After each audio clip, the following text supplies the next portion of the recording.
I now have the pleasure of introducing our second parent speaker for today. Kate Supple is the mother of 2 sons with autism.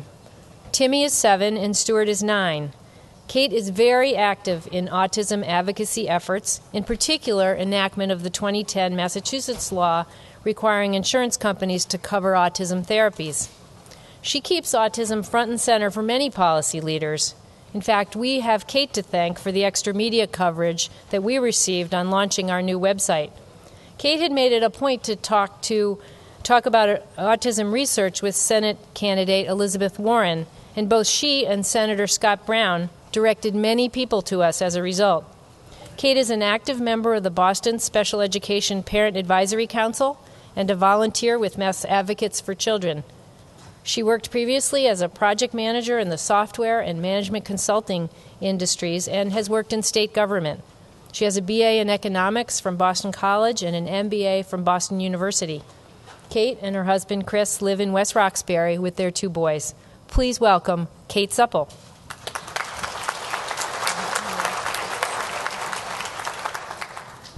Thank you, Dee Dee. Can everyone hear me? Is this about right? Sound good? So, I'm probably one of hundreds of people that have spoken to Elizabeth Warren or any other politician about autism. And it's not surprising to me that she decided to choose the Autism Consortium as a charity that she wanted to support. You're all set. Because it's just a hugely pervasive concern. It's a very popular cause, as all of you know, societally now. 10 years ago, a lot of people didn't know what autism was, and nowadays it's part of really every discussion about healthcare or major discussion about education that people have.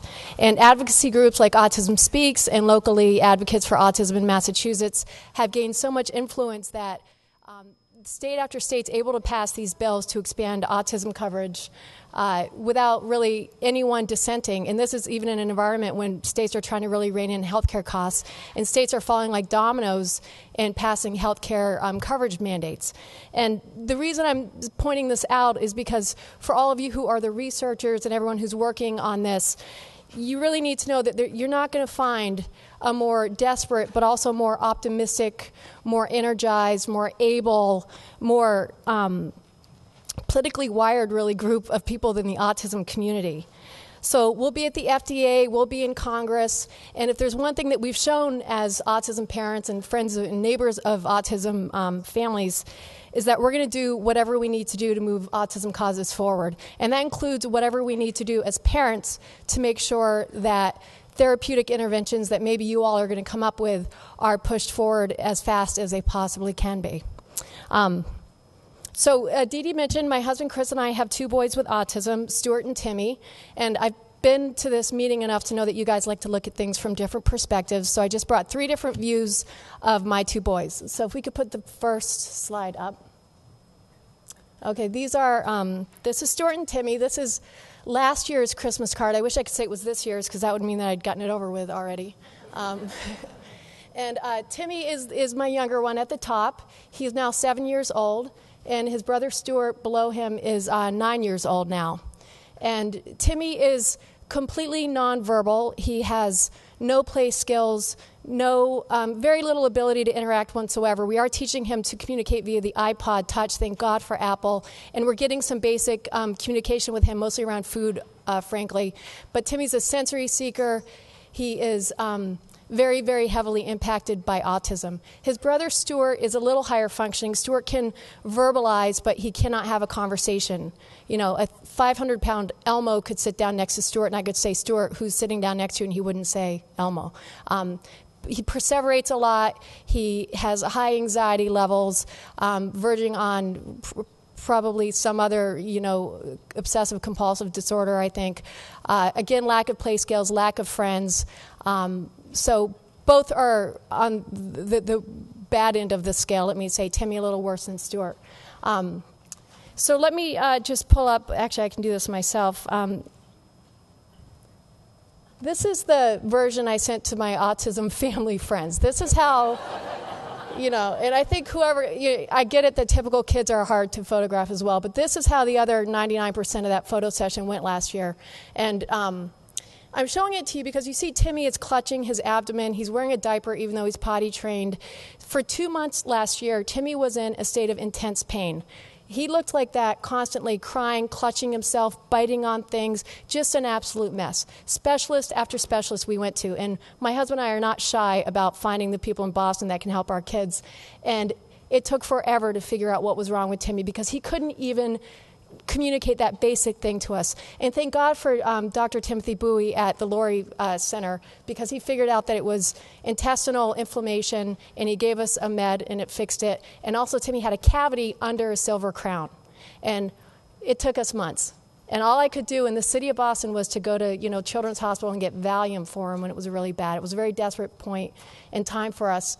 And I'm showing you that because this is the reality of autism. As much as we send out that Christmas card that looks very normal, this is really what it is, more like what it is now. Thank God Timmy's better.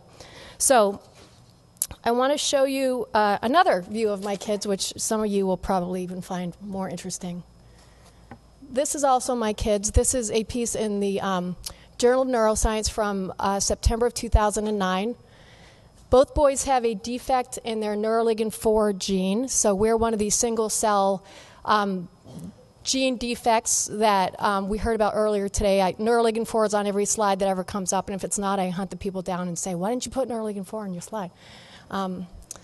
Basically, what's going on with the boys is that there's a missequencing of code in their neuroligin 4 gene, and this disrupts the release of a protein, and that protein is important in facilitating brain synapses. So the protein is created, but it is not released. It's an X chromosome related disorder. And the way that we discovered this is Chris and I just did private genetic testing for our kids through BU. Dr. Malinsky figured it out. We weren't part of a study. He said, hey, this is pretty cool. Both boys had the exact same thing. It was a bit of a breakthrough. So, of course, I Google neuroligin 4. I come up with a guy at UT named Craig Powell who made the first mouse model of autism.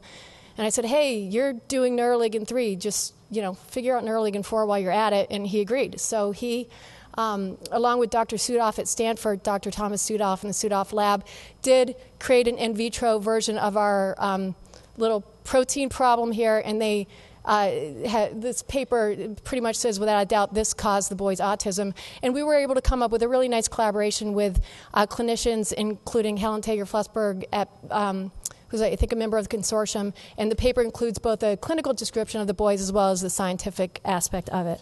So this is exactly, by the way, the type of synaptic problem that these doctors have told us. This is the kind of thing that can be, I don't want to use the word cured because people say, oh, you can never cure it, but this could really be solved with a med. So, while we're waiting for that to happen, we're living with autism every day, and I just want to be clear that these kids bring Chris and me just incredible joy. But you're never going to hear me say, or my husband say, that autism is anything except a huge, horrible, terrible tragedy for my family. I will never put a bright spin on this. Not only have the kids lost out, but we have as a family, we've lost out on so much. Who they were meant to be has been lost. We have almost no typical experiences as a family. We have no shared activities that we can do, not many at least. Very few relaxed times together. As parents out there in the audience know, very little reciprocal affection coming back for all the work that you put in. And it's a lot of work, and there's really not a prospect that it's going to get better for us anytime soon. And let me just say, this is my own perspective based on these two kids who are my two kids. Most of my friends who have kids with autism, it's not a tragedy. Their kids are getting these therapies. Their kids are doing beautifully. No one could ever describe it as a tragedy. This is my perspective as a mom. And also, I'm not presuming to speak for people who are on the spectrum who celebrate what's different about them. But Stuart and Timmy are so low functioning, they don't know what autism is, they don't know what they're missing out on, and they can't decide whether this is an okay thing or not. So, it's very rough on them and on us, and there's really little prospect that these two boys are ever going to be able to live independently. It robs them of a career, of friendships, of romance, of family, of everything that people think of when they decide to have kids and what's going to make their kids' lives rich. And in Timmy's case, it's robbed him of the ability even to communicate. So, overlaying this is the fact that our kids have had every type of therapy that this city can provide. Incredible doctors, behavioral therapists. We fought very hard for that legislation. Speech, occupational therapists. They're both in private placements. Best, ABA nonstop for Timmy. And they're both extremely happy and content. I just want to make that very clear. They're happy little boys. And we're so blessed for all the therapists and doctors that have chosen this as their career, because they've really made our life so much richer. And with them, we're going to help walk through this world, or sometimes limp through this world, but we're going to get through this world thanks to all of those therapists. But I also know that based on 7 years of evidence of watching these kids get the highest amount of therapy probably you can get in any state in this country, that there are limits to what they're going to achieve with therapy alone. After 5 years of intensive therapy for Timmy, he was in intense pain for 2.5 months because he couldn't even communicate that to us. So no matter how much therapy I give Timmy, and we're going to keep doing it, he's still going to be a really low-functioning guy with autism. And as devastated as we are about, what we've lost out on, and as tired as we are raising these two boys who are so needy, my husband Chris and I are also incredibly optimistic. Optimistic that the same spirit of collaboration between families and researchers that led to this discovery is going to be expanded on a wider scale so that we'll know more of the causes of autism. Very optimistic that as families and working with groups like the Consortium, we can get many more families enrolled in genetic testing so that all of you who are doing the research can have so much more information. In fact, all the information we can give you available to you.